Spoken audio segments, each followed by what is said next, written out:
Welcome, everyone, to the NBA podcast on RJ Bell's Dream Preview. I'm your host, Munaf Manji, back here to get you guys ready for the semifinals in the NBA Cup happening in the Sin City, down to the final four teams, two from each respective conference, the Rockets and the Thunder, and the Hawks and the Bucks. We'll get into both of those games here on this episode.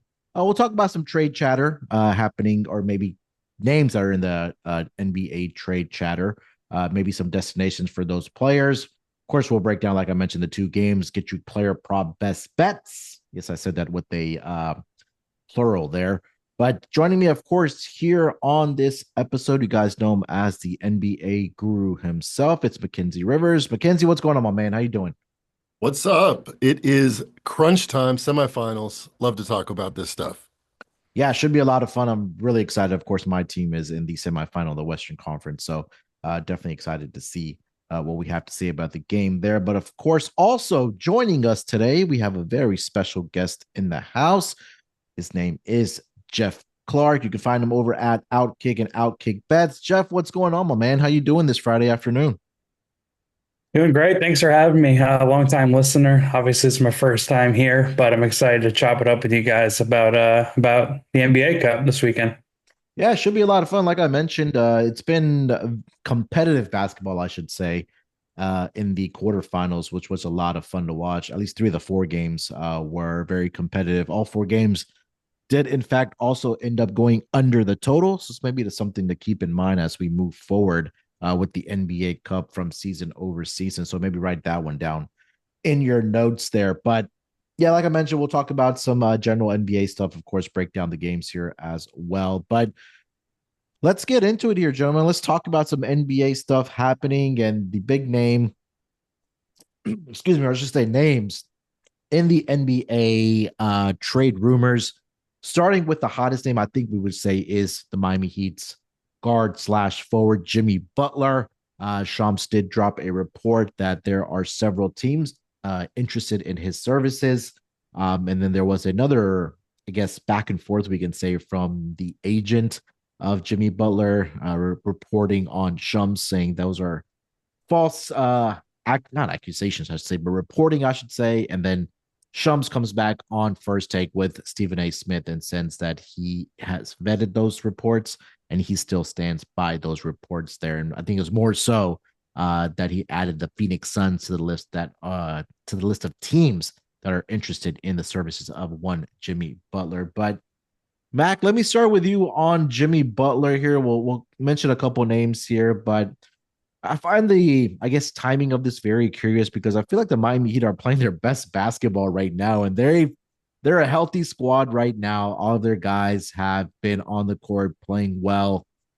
When you take a look at this team right now in the Eastern Conference, sitting in a, I don't want to say not a very competitive Eastern Conference, but right now they're sitting in fifth spot. They have the 13-10 record. They're 7 games back of the number one seed of the Cleveland Cavaliers here. But what are your thoughts on Jimmy Butler being on the move? Do you think they should trade him? Do you think they should keep him? And you do think they should trade him. What are some of the teams on your eyes that could make a move for him? It's tough to find a deal that works with a $48 million salary for a player that's clearly on the back end. The Heat have been actually phenomenal. The last 30 days, they have the sixth best offense. The last 2 weeks, they have the number one offense in the league. This has been a team for the last few years that's really built itself on defense, which is still strong, top 10 in the league this year, or 11th actually on cleaning the glass. But usually they're a team that outperforms whatever statistically they seem to be in the regular season. They are pretty dang good in the regular season this year, but Jimmy Butler is a much smaller aspect of that than in years past. His scoring went down about 2 points per game each of the last few years, from 24 to 22 to 20 last year to now 18.6 points per game. I think he can do more. He can be more important on a different team, much like Draymond Green. His numbers have been cut in half since his prime, but he's still a critical player for a championship team because he does things that the other players can't do. A Jimmy Butler on the Suns, a Jimmy Butler on the Warriors. I think that does move the needle if they can get it done. With the new CBA, it's much harder to do. I think it's more personality wise. There's no, I mean, it's Bam Adebayo's like, we love him for who he is. I think that was a pointed answer, meaning he might be marching to his own drum. He might need to go down the street. I feel like Jimmy Butler wants to win a championship in his lifetime. I think the Heat are one of the best run organizations in the league, and they're moving in the right direction, but they're not moving necessarily closer to a championship direction with the talent that they have. So I would love to see, as an NBA fan, Jimmy Butler go to one of these contenders. Not sure if it's going to happen. It'll be interesting to see if the Heat. I don't think the Heat would get much worse. I think they have a youth movement going. I think they'd be a bet on team if Jimmy Butler does go because of everything else they can do. And another team that would work, I'm not sure if this is a move for them, but I think there is a move for them, and that's the Houston Rockets, who's one of the four teams we're going to talk about in the semifinal team. They've been really, really good. Number 2 team in net rating the last 30 days. Ime Udoka knows what he's doing, but they don't really have a Jimmy Butler type. They don't have a guy in the playoffs last 4 minutes that I really trust to make the right decision, make his shots, make his free throws, etc. And they have a few players that don't play a lot of minutes that could get time. That could see better opportunity. Reed Shepherd, Cam Whitmore plays none. Looked in the trade machine. There are some deals that work. Dylan Brooks has a lot of salary that can move to help that trade grease the wheels. The Rockets have picks in 2025, 2027 from themselves, from Brooklyn. I think that deal could work, but it seems like people are kind of stingy in the new CBA to make any deals work. They were talking about that on the Bill Simmons podcast, and I wouldn't be surprised if we don't see any action, but that'd be really fun. Rockets with the same team they have now, minus Dylan Brooks plus Jimmy Butler, that's a team in the Final Four in the West, I think.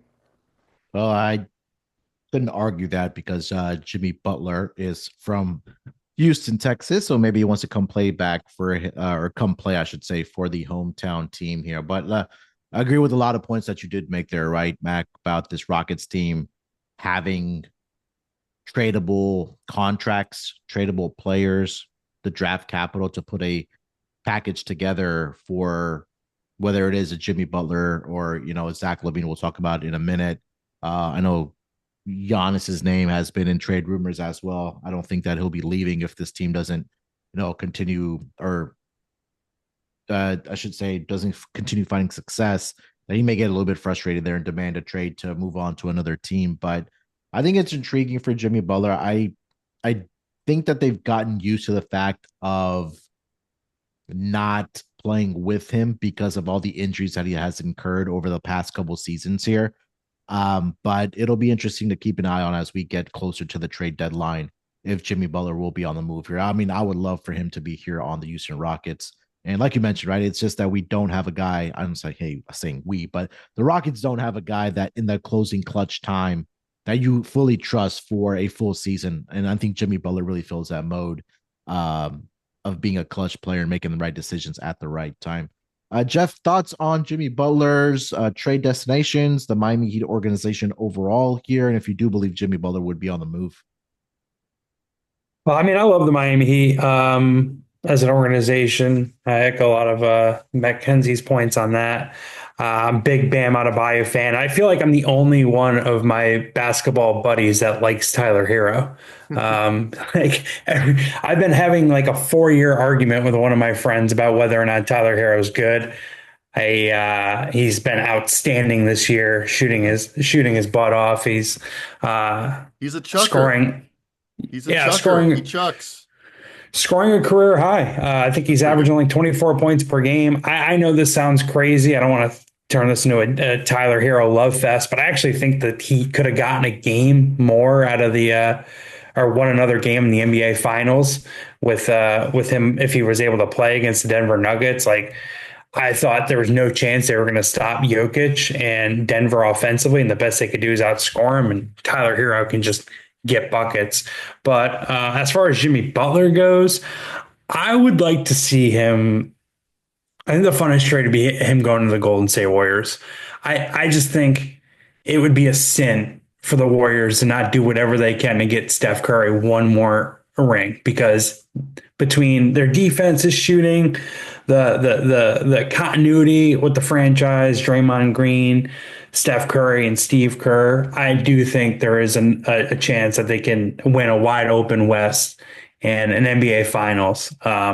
because I still do think that Steph Curry could be the best player in a 7-game series, in any series against any team. And Jimmy Butler adds another dynamic that they probably ever haven't had. Like he can just get those tough, gritty points, get to the foul line. And really, one of their struggles is just getting to the foul line, kind of perennially. So selfishly, I guess not selfishly because I'm not a Warrior fan, but I would like to see him play with Steph Curry and Draymond. I think that'd be cool. Yeah, I think that that's another team that, like the Rockets, that has pieces that they can move when it comes to young talent. Maybe not as great of draft capital like the Rockets do have, but that's been another team that, I mean, we heard in the offseason about the Golden State Warriors calling the Lakers for the availability of one LeBron James. And I think that the opportunity right now, what you mentioned, Jeff, is that that window maybe still a little bit open with Steph Curry on this roster alongside Draymond Green. I know Andrew Wiggins has been having a fantastic season as well for the Golden State Warriors. It's great to see him back on the court. I know he was dealing with personal stuff as well last season. Just kind of going back to your point about Tyler Hero. Yeah, I mean, having a phenomenal year thus far this season. 24.2 points per game, 5.3 rebounds, 5 assists, shooting at a 42.7% from beyond the arc, 48.4 overall from the floor, and shooting at a true shooting percentage of 63.9% for the Miami Heat. Another player that we want to touch on here that has also been in the rumor mill as far as trades go for, I think, several seasons now, and that's one Zach LaVine of the Chicago Bulls, right? I know things didn't work out with DeMar DeRozan, Nikola Vucevic, and Zach LaVine there with the Chicago Bulls there, but I think the one thing that does, Mac, you mentioned the number on his contract for Jimmy Butler. I think that's definitely the same case here for Zach LaVine, that I think that if that contract wasn't so ginormous, that I think he would have already been on the move here for the Chicago Bulls there. But he's also another player that's having a very efficient season thus far for the Chicago Bulls, averaging 22.1 points per game, shooting at 50.6% from the floor, 43.2% from beyond the arc, and also has a true shooting percentage of 63.6% thus far this season, also shooting at 80% from the floor here, Mac. Let me start with you on Zach LaVine. We've heard the rumors of maybe moving to the Lakers organization if they can put a package together. But I think there's definitely, of course, teams out there that can use a perimeter scorer like Zach LaVine, especially when it does come down to clutch times there, Mac. I think the Lakers are one. I think they need a perimeter scorer if LeBron's more in the Jason Kidd type era of his career. I can't think of a lot of other teams that are really prone to do this. I mean, 10 years ago, 15 years ago, 20 years ago, Zach LaVine might be the highest, most attractive star in the NBA. I mean, 3-point long range specialist, dunk contest winner, super athletic, puts the ball in the hoop, 25 points per game for multiple years, shooting a career high from 43% from three. But now I think he's like a testament to, oh, that's the guy that's not as good as his stats. Oh, that's the guy that can put up a lot of points on a team that's not very good. I think his winning percentage in his career is like the opposite of Kawhi Leonard. It's one of the worst of all time. He's never been on a winning team. I'm not sure if he's ever won a playoff game. So I see more acrimony, more weird press conferences from Zach LaVine as he spins his wheels in Chicago until his contract's over. I hope I'm wrong for Bull's case and for Zach LaVine's case. He could be a contributor to a contender, maybe not shooting 16 times a game, maybe shooting 8 times a game. A team like the Timberwolves, who he used to play for, probably could use some more offensive punch. I just think he's kind of a symbol. He's kind of like the NBA nerds, don't like this guy and don't want to be associated with this guy. And it seems like a lot of teams are tending to cater to the Haralabobs and the other people that kind of look at different numbers than we used to in the NBA. Jeff's thoughts on Zach LaVine and if there's a potential move out there for him? Yeah, I don't know if you guys heard me clicking around the ESPN NBA trade machine trying to figure one out. And I landed on one. Now, the Magic might not want to ruin the momentum they got. And I'd understand them not pulling the trigger on a Zach LaVine trade. But they could definitely use some more scoring and shooting. Like Paolo Banchero, whenever he gets back, is an absolute tank. I love his game. I was hesitant to put my arms around Wagner's game, but he's balling. Like I can't hate anymore. And a trade that I found success for the NBA trade machine on ESPN, greenlit was I know they just signed, but KCP, Cole Anthony, who's a little too similar to Kobe White, but whatever. KCP, Cole Anthony, Anthony Black for Zach LaVine and Javon Carter if the Magic want to get someone else out of it, even though they don't really need to get anyone else out of it. I don't know. Like I think the Magic, there's a world where they're the third best team in the East, and I know Zach LaVine has been a little disappointing, kind of a ball stopper, makes really bad basketball decisions late in the game, but I think he would fall into a nice supporting role behind Paolo Banchero and kind of know his role and be excited for a change of scenery. So I think it'd be a fun trade for the Orlando Magic, and I don't think the Bulls would miss him very much. So Yeah, I think that we talk a lot of time, whether it's in any sport, right? NBA, NFL, MLB, NHL, any team sport that involves trade. That sometimes a change of scenery can really rejuvenate a guy, and I think that could really be the case for a guy like Zach LaVine there. So, um, I do think that eventually he will be traded because again, he's.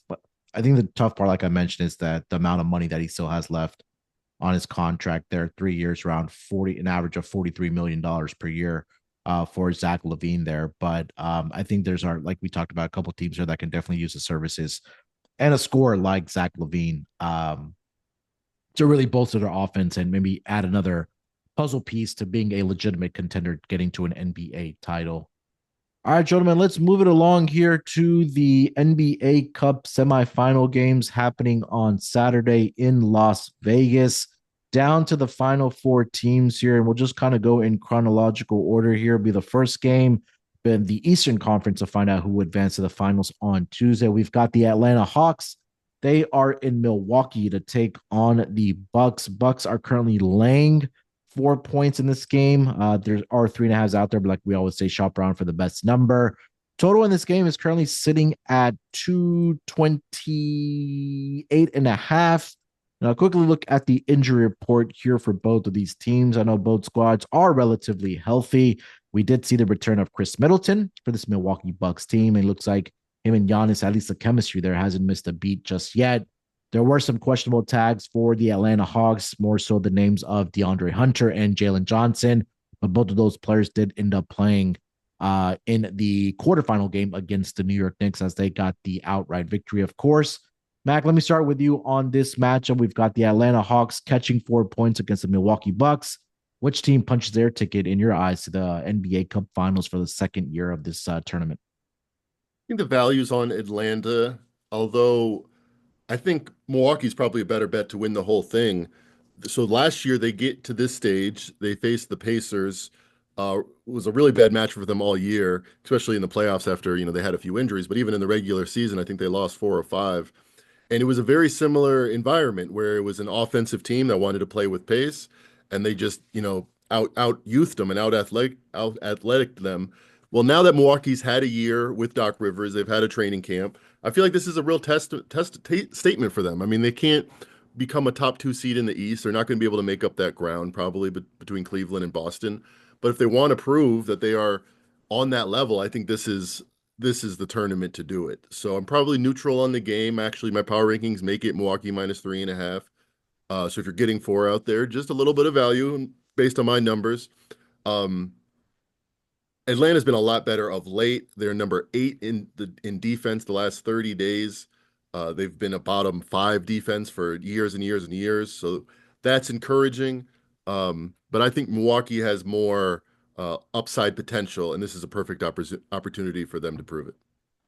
By the Yeah. way, you mentioned all 4 games go under. I do like under in this game, and I'll talk about that later. A lot of stats. But one of the games, the Milwaukee game against the Magic, actually went over. So point of order, as PTI says, corrections. Try to do better the next time. But 3-1 to the under this year, and 8-3 in all games in the history of this tournament There we to go. the under.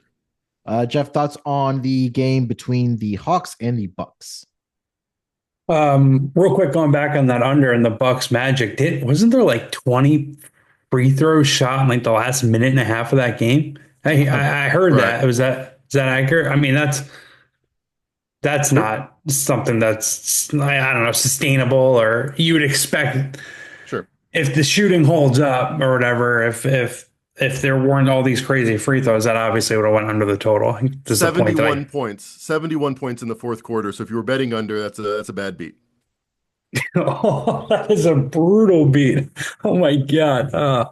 Pour some liquor out for that bad beat. That death of the under ticket. Anyways, I'm prolonging this more than I should, but I like the Hawks here. You can get a 4 on DraftKings. 3.5 is the most commonly traded number. Always shot for the best number. I would play it down to +3. Now, as a Knicks fan, Trae Young is my second least favorite player in the NBA behind Joel Embiid. And just as like a basketball purist, I cannot stand the way he plays and the foul baiting. That said, I like everyone else in the Atlanta Hawks, including the coach.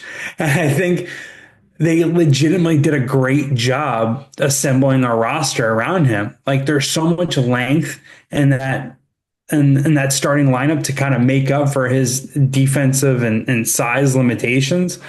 And I just like how much more hustle that they have than the Bucks. They have more deflections, more contested shots, more loose balls. They have the highest rebounding rate over the last 6 games in the NBA. And I think they're going to be able to kill Milwaukee in transition. Atlanta's 6th in fast break points per game, and Milwaukee's 23rd in fast break points per game allowed on defense. And that's despite having the 30th non-garbage time offensive rebounding rate. So get this, they're not attacking the glass or not crashing the glass. So it should be easier for them to get back on defense and stop transition points or fast break points. But yet they're still getting killed in transition.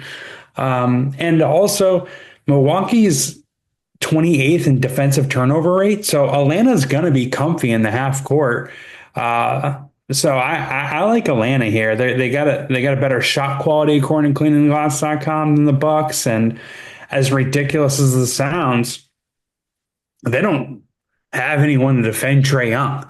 At least Dyson Daniels is one of the best perimeter defenders in the league, and he's an answer for Damian Lillard. I mean, Damian Lillard could still get us points here, but like I see Trae Young having a big game and them getting a lot of good looks against this Milwaukee Bucks defense, which isn't very impressive this year. So I like the Hawks here. Yeah, I'm with you. I like the Hawks here as well on the spread here, plus the 4. Like Jeff mentioned, give that over at DraftKings. But this Orlando Magic team, you got to give them a lot of credit for what they were able to do in that quarterfinal game against the Bucks. I think a lot of people were expecting the Bucks to maybe blow out the Orlando Magic, being without their top 2 guys in Paulo Banchero and Franz Wagner. But that backcourt really stepped up in that spot, and I think that the advantage that the Bucks will have in this game is Trae Young having his way against that backcourt. Jalen Suggs and Anthony Black in that game against the Bucks combined for 49 points against the lack their defense of the Milwaukee Bucks, and that's continued to be a theme for this Bucks team this season and last season. Right, we know Damian Lillard doesn't play a whole heck of a lot of defense. So I do expect Trae Young to, whether it's assist-wise, whether it's points-wise, to have a big game here for the Atlanta Hawks. I think, Jeff, you nailed it, that they've constructed this roster around Trae Young to suit what he does best, and also for some of the defensive efficiencies or inefficiencies, as you say, that Trae Young has with guys like Jalen Johnson, DeAndre Hunter, Dyson Daniels that can play defense and really limit the Milwaukee Bucks in this game. I think Giannis will still do Giannis things, but I expect this to be a very, very competitive game. I think it does come down to the wire as well. I do like the Hawks in the spot plus the 4. And again, possibly to win this game outright to get to the finals on Tuesday night here. Gentlemen, anything else for this Bucks and Hawks game? Mac, you got anything else? Nope, not till Jeff? Can the I best bet section. I don't know if we necessarily. I think I know Jeff's best bet on this game, but yeah, I might as well talk about it now. No reason to prolong it. You can still wait till the end of the pod.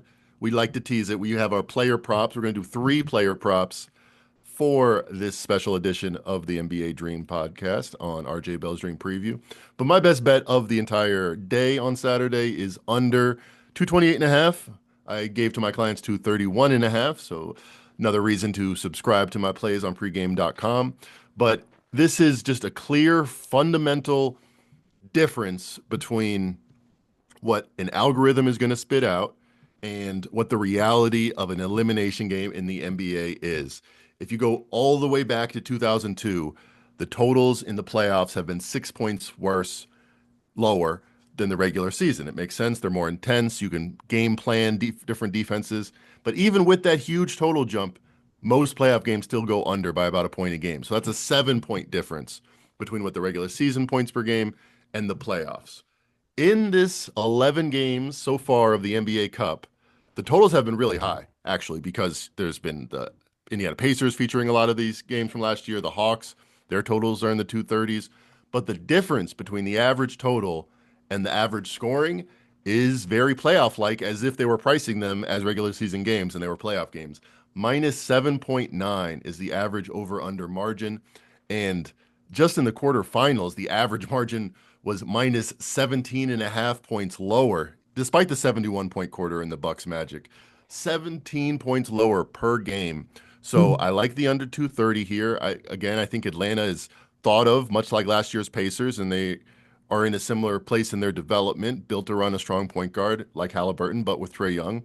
But they're young guys. Dyson Daniels, Jalen Johnson, they've just been DeAndre Hunter, they've been, really good defensively, and Capella's always been that. So Quinn Snyder took him some time, but he always had a really good defense in Utah, and now he's finally building that in Atlanta. Top 8 defense for a team with Trae Young on it is like having the number 1 defense with an average point guard. Like, you got to be that good in every other position, because Trae Young, I think, would admit, is one of the worst defenders of all time. He's 5'11" and 145, and he's just not built to do any of that stuff. But the rest of the team has made the difference. And Milwaukee, I mentioned how big this is for them. I think on a trajectory level, I think they're all in. Whatever defensive intensity they have, they're going to bring it. So this should be a playoff game type price. We're getting a regular season type price at 230-ish, 229. Give me the under every day of the week. That is my best bet on the side in totals. But keep listening. We got our player props coming up. Yeah, I love the under here as well. Like you mentioned there, Max. So no argument for me. Jeff, go ahead. No, I don't have any argument or rebuttal to Max underlook here. In fact, I like it as well. I might even tail it myself. I did have a player prop that I wanted to bounce off you guys, and I was going to go over Dyson Daniels 11.5 points. And I'm just thinking of the camaraderie and the basketball aspect of this. He is going to bust his ass to defend Damian Lillard. Like, that is what his main role is. And if you just see your teammate playing hard defensively, you're going to want to get him some touches and some looks. But regardless, my favorite part about Daniel's game is he doesn't need touches to stay engaged or even score. He crashes the offensive glass like crazy. He can create turnovers and maybe, pick up, steal someone's cookies and get a layup easy on the other end. But I'm looking at cleaningtheglass.com, and this is on and off stats for the team, the entire team. But when Daniel's on the court, the Hawks are plus 7.9 in points per miss on these putbacks. And granted, it's the team. Maybe he gets the offensive rebound, kicks out to a 3, but eventually, if he keeps crashing the glass, he's going to get a putback or he's going to get a little floater himself. And anyways, he's also gone over this number in 13 of his 24 games this season. And this month, his offensive rating is up to 118, and it's 104 in the season. I know it's contrary to Max underlook, which I like. It sounds like you like it as well, Munaf.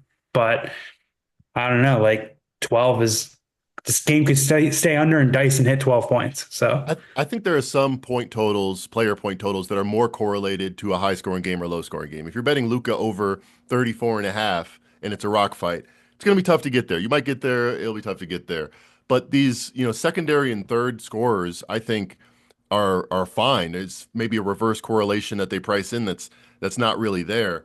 What I like about this prop is his shooting numbers. His efficiency hasn't really been great of late, but his volume, which I think is much more steady, much more correlated to future results, has been really good. He's averaging 14 shots per game the last 5 games. If you just tell me a player has 14 shots and he's good enough to be in the NBA, I would put his over under at 12 and a half, 13 and a half. 11 and a half, if he takes 14 shots, would just price in a terrible shooting game, which might happen. But if he regresses to his averages, I think you got a good look here. yeah, 13. I think I'm sorry, go ahead. No, I was just going to mention 13 of the last 14 games. He's at least knocked down one 3-point shot, has Dyson Daniels there, Jeff. So maybe, I don't say automatic 3 points there, but he has been shooting it well for the Atlanta Hawks there. Go ahead. Yeah, but I think that the field goal volume that Mackenzie just talked about puts a number on my first point, where it's like if you see someone hustling on defense, like yeah, his offensive game might be the worst in the entire starting lineup for Atlanta, but it's like, hey, this guy's busting his ass. Like, let's get him a look, like get him a shot. So Yeah. if he gets the volume up, I'll live with the result, essentially. All right, let's put a bow on that one for the Hawks and the Bucks. We'll move it here to the Western Conference semifinal matchup. We've got the Houston Rockets. They will be taking on the Oklahoma City Thunder. Thunder currently laying 5.5 points in this game with a total of 212.5. Injury report pretty clean for both teams as well. They are healthy, except for, of course, Chet Holmgren, who has been missing some time with his injury there. But Isaiah Hartenstein has returned for this team over the past month or so, and he's looked absolutely fantastic for this team. Meanwhile, the Houston Rockets have been putting in the effort, I should say, on the defensive side of the basketball there as well. These are the top 2 teams this season, gentlemen, with the best defensive rating. Oklahoma City Thunder number 1, the Houston Rockets number 2 in that category. And Mac, let me start with you on this game between the Thunder laying 5.5 here against the Rockets. Total 212.5. What are your thoughts on this matchup? So I had to remind myself this is a neutral court game. I'm like 5.5. OKC's at home, makes perfect sense, but it's not at home. Yeah, it's in the great state of Nevada, the great city of Las Vegas.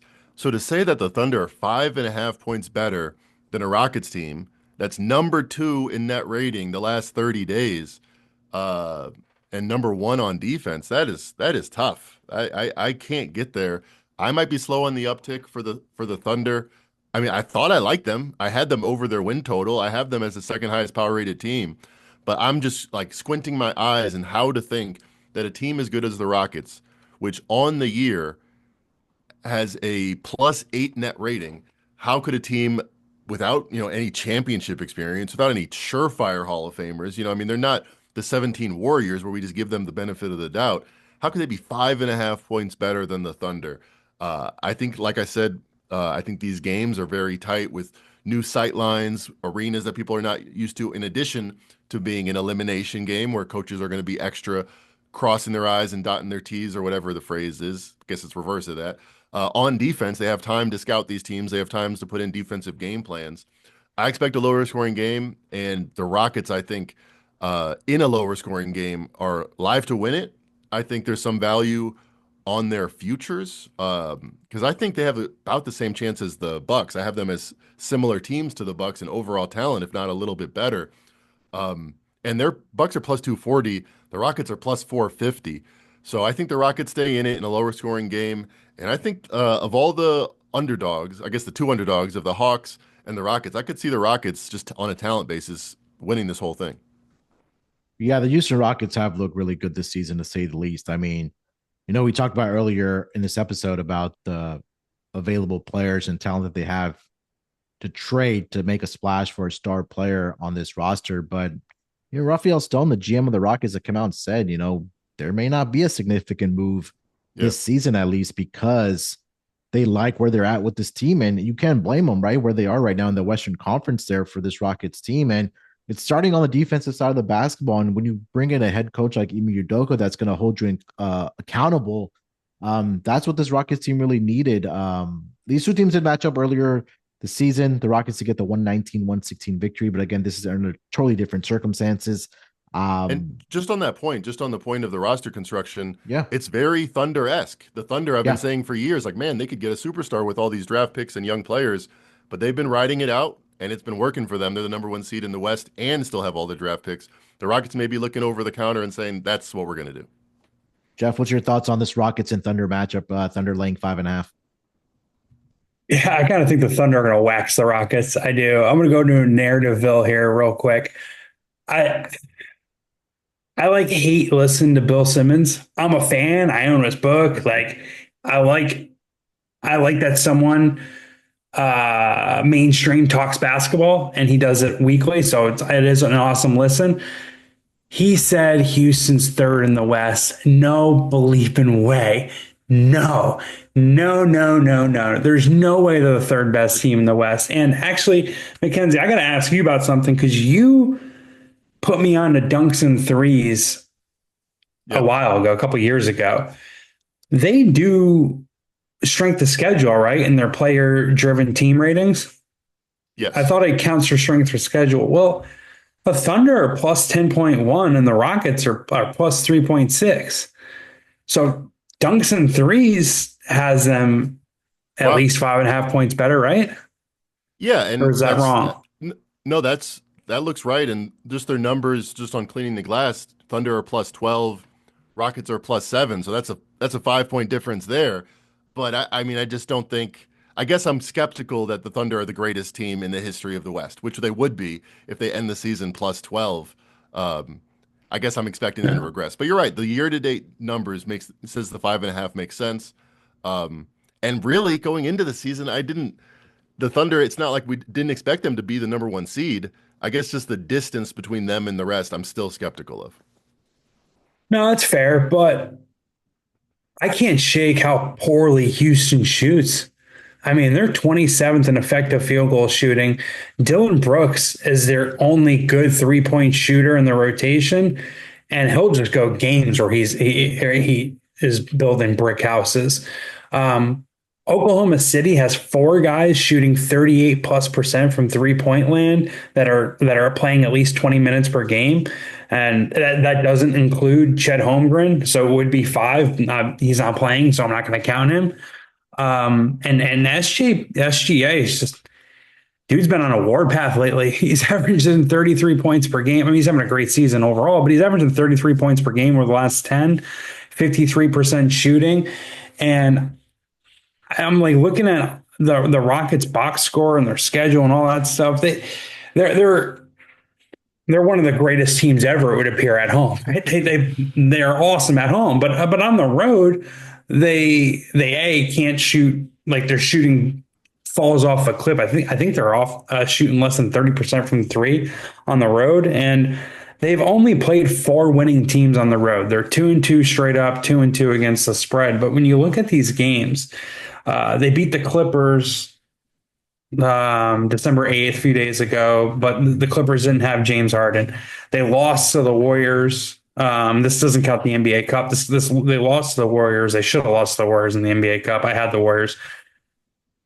Still pissed about that. Still fired up about that. But anyways, they lost to the Warriors without Steph Curry. They got waxed by the Thunder 126-107 in early November, and they beat the Dallas Mavericks outright, a fully healthy Mavericks team. So awesome win. They had a rest advantage, but whatever, great win. I don't know that you mix the chatter among NBA talking heads and my instinct when I saw plus 5.5, I was like, damn, that's a big number. Like, I like how the Rockets play. I like how they hustle. I just talked about how into the Hawks I am because of their hustle. Rockets might even have more of that, but I just think like they can't shoot right in any way, shape, or form. And I think this number is kind of begging for Rockets action. I don't usually like to bet like that galaxy braining sports book shit, but I don't know. I think the Thunder are going to put it on them, kind of. Yeah, I mean, you mentioned the home and road splits for this Rockets team. They did stay back to last season as well. This season, I mean, they haven't been too bad on the road, and I think obviously we call this a road game on a neutral site. 7-5 straight up, 7-5 ATS. I mean, if we include last season for this Rockets team, in away games, 21-32 straight up. That's only 39.6%. 25-27 and 1 ATS in those spots. The total pretty much dead even 27-26, slightly towards the over there. But I also do like the Thunder side here. I mean, this Rockets team has been a great story thus far this season. And look, the numbers do back it up, right? They've been a very good defensive team. I think the offensive limitations in this game may be where it does catch up to them because there's just been a lot of inconsistencies. Um, Şengün, I think, has been the one consistent scorer for this Rockets team. But then after that, and I'm speaking, right now as a fan, that it's a crapshoot after that on who steps up, whether it's Fred VanVleet, whether it's Jabari Smith, whether if it is Jalen Green. And I think there's been a lot of gripe about Jalen Green and the lack of consistencies for him. But this Thunder team, I mean, look, they've been firing on all cylinders. They're a great defensive team. SGA is playing at another MVP level. Jalen Williams there as well. And, Jeff, you're going to test this as well. How great Isaiah Hartenstein has been since he's made his debut for this Oklahoma City Thunder team. Not only rebounding the basketball, but also giving them some rim protection there. So I think he could give some fits here to Şengün in this matchup when those two goes head to head on Friday night. But I do like the Thunder side here, -5.5. My more favorite play, Mac, you give out the under as your best bet. I think the under is my favorite play in this game between the Rockets and the Thunder. I think this is definitely going to be a rock fight. And again, like I mentioned, these two teams have been the two best defensive efficient teams this season. And a lot of the Rockets' success has been driven by that. And I think it starts with head coach Ime Udoka. And he's mentioned this several times that we have to play better defense. And they have been this season if we're going to have any type of success. And I think that's showing for this team thus far in Oklahoma City. Look, their players, their effort, that all speaks for themselves. I mean, if you watched some of these Thunder games, anytime you see a guy drive into the basket from this opposition, they have active hands. They're getting their ball on the hand. It's clean swipes, and they're getting out on the break and scoring points that way. So I do think, number one, Thunder out for a little bit of revenge for what transpired earlier this season. But again, I think they do punch their ticket to the semifinal here. But under 212.5 is going to be my best bet for the this podcast. Rockets Thunder in the Western Conference semifinal game. Any other thoughts? Yeah, Jeff, go ahead. I just had some tracking stuff I want to kind of layer into this handicap. Hopefully, I'm not keeping you guys too long here. But the Oklahoma City Thunder have attempted 10 more wide open threes per game than the Rockets over the last 6 games, and they average a league high 59 drives to the rack per game. Houston Rockets, I think, are in the bottom 10. They're looking at like 44 drives per game, and maybe it's just because they don't have the floor spacing to kind of spread teams out, and it's tougher to get into the lane or tougher to drive. But I just think the Thunder are going to be able to get more open shooters because they have more floor spacing, and I just think the Rockets offense is ultimately gonna have some real troubles here. And I have a player prop here we'll talk about in a few minutes as well that kind of goes further into that. All right, yeah. Before we get to Jeff's best bet, and then of course our player prop best bet for the NBA Cup semifinal games, let me just remind everybody to get over to pregame.com. And look, this is the time you want to get over there, and you want to use that promo code KEY20. That's KEY20, 20% off of anything for listeners of this NBA podcast only. That's including 1 month of Hoops All Access from your favorite pro. And who's our favorite pro here? It's Mackenzie Rivers.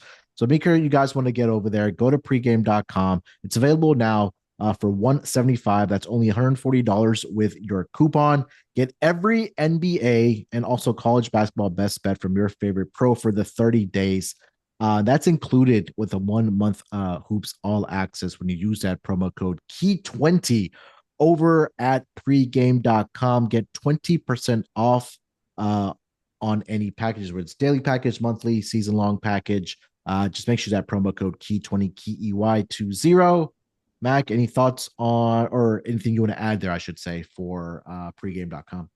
No, grinding back to get above plus 500 or plus 0 units yet again. But it's been a good grind.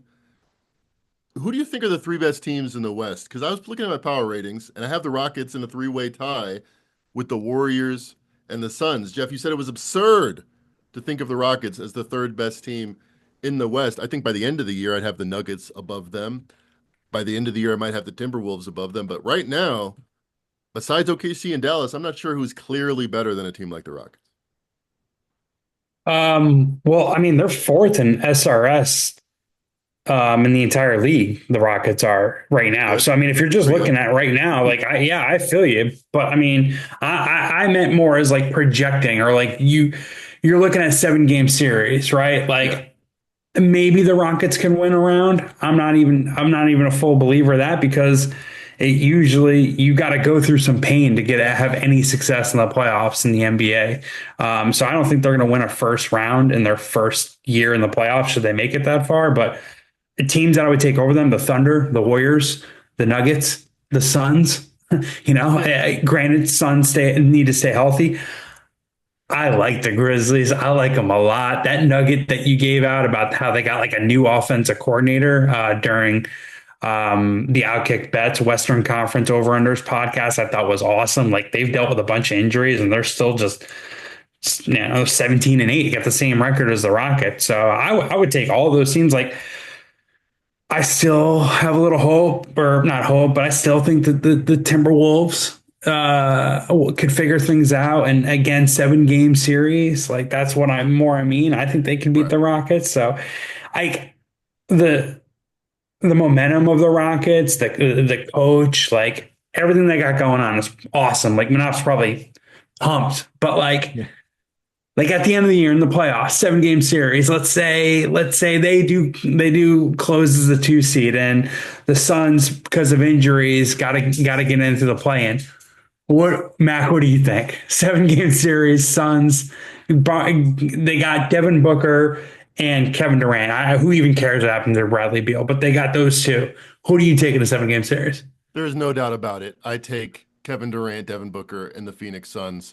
I think the Hawks, getting ahead of myself. I think the Rockets are very much like the 2014-2015 Hawks, where nothing could have gone better for them. Coach of the Year, Mike Budenholzer, great regular season. But this was when I was first getting into NBA betting back in 2015. I remember looking at my friend and thinking, there is not a universe in existence where this Hawks team makes the finals. It just doesn't exist. I don't care if they have 30 B plus players, 40 B plus players, that you need an A player. And actually, let me get into my player prop. I will lead us off. We usually do our collective player prop. That'll be coming back next week. But very special episode, semifinal cup. We wanted a lot of action. So we each brought a player prop to the table. And give me Jalen Green under the 16 and a half points, because it's exactly what you're talking about. Again, I think this is an under type, playoff type, intense atmosphere. And who do I trust in a 7 game playoff or a single game elimination on the Rockets? Well, not many people. I don't expect them to have one guy, but I think they have a lot of different ways to attack. And I think they're going to lean more into the slower paced Fred VanVleet, Alperen Sengun type offense and away from Jalen Green. So I think in 82 game season, Green averaging 16 and a half in this offense makes sense. I think when it gets to the playoffs, you kind of need a little bit more known. You kind of can't let a guy go wild and be an X factor when every possession is so critical. So the Thunder, obviously, best defense in the league. They've been holding almost everybody under their totals, but specifically wings. Lou Dort is probably the best in the world at it. He held Luka, I think, in 5 out of the 6 games under. And against Jalen Green, 10 games they've matched up. In only 3 of those games has Jalen Green scored 17 or more. So at 16 and a half in the most intense game of this matchup that they've had, I think that's a steal. So give me Jalen Green under 16 and a half to kick off the player prop section of the NBA podcast on RJ Bell's Dream Preview. Don't have any Thanks. argument against this. Jalen Green, like I mentioned, if you look up the word inconsistent in the dictionary, his name will probably be in that definition. And I also liked him on the under 19.5 points against the Warriors. And that one got there fairly easy there as well. And I think this is obviously more of a tougher defensive matchup for Jalen Green, right? You mentioned Lou Dort. Let's not forget they also got Alex Caruso coming off of the bench for this Oklahoma City Thunder team. Was one of the premier and better defenders around the perimeter there to give even more havoc to Jalen Green there. So I wouldn't be able to talk you off of this one at all. I'm 100% with you on this one, Mac. Mine's in the same game here, so I'll transition right into it here. Give me Isaiah Hartenstein over on his rebounds. 11.5 is the number. I think the market continues to price this incorrectly. He's just been absolutely fantastic for this Oklahoma City Thunder team since he's made his debut. He's averaging 12.8 rebounds per game. The Rockets are allowing the 9th most rebounds to that center position thus far this season. He's gone up and over this number of 11.5 in 4 out of the last 5 games. He did have a 13 rebound game against his Rockets team, like I mentioned, back on December 1st. And if we're not expecting a whole heck of a lot of points in this game, which we're probably expecting contested shots, which means missed shots, which means more rebounding opportunities. But let's also not forget Isaiah Hartenstein has also been a great offensive rebounder for this Oklahoma City Thunder team this season. And I think that's what really separates him as one of the better rebounders in this league. So I like him up and over his rebounds of over 11.5 there. So hopefully if you are one of those same game parlay type of players and you want to put the under and Jalen Green under and the over on Isaiah Hartenstein, I think you get some nice odds on that. So that'll be my player prop best bet for the NBA Cup semifinal games. Jeff, I'm going to hand this over to you if you want to give out a best bet overall for the side or total, if you have one for the NBA Cup games, and then your player prop best bet as well. All right. Well, best bet, I'll just go with the Hawks. Get it at 4 at DraftKings. I'd play it down to +3. I've already gave my rationale for liking the Hawks here. I'm kind of chasing value here, but I like him at 6-1 to win the NBA Cup. They got the longest odds, of the 4 teams. I just think between the way they're trending, they can rebound. They got length. They have a true floor general point guard. They're starting to defend a little bit. I do think they have more ways to win than even the Thunder, as crazy as it sounds, because I think they could sustain a bad Trae Young game and still win a single elimination game or a championship game. Whereas if SGA, for whatever reason, if Tyson Daniels can cause him to have a bad game, like the Thunder could be in a lot of trouble, especially no Chet Holmgren. So I like the value at the Hawks +6, but my best bet in the podcast would be the Hawks +3, or +4 against the Milwaukee Bucks.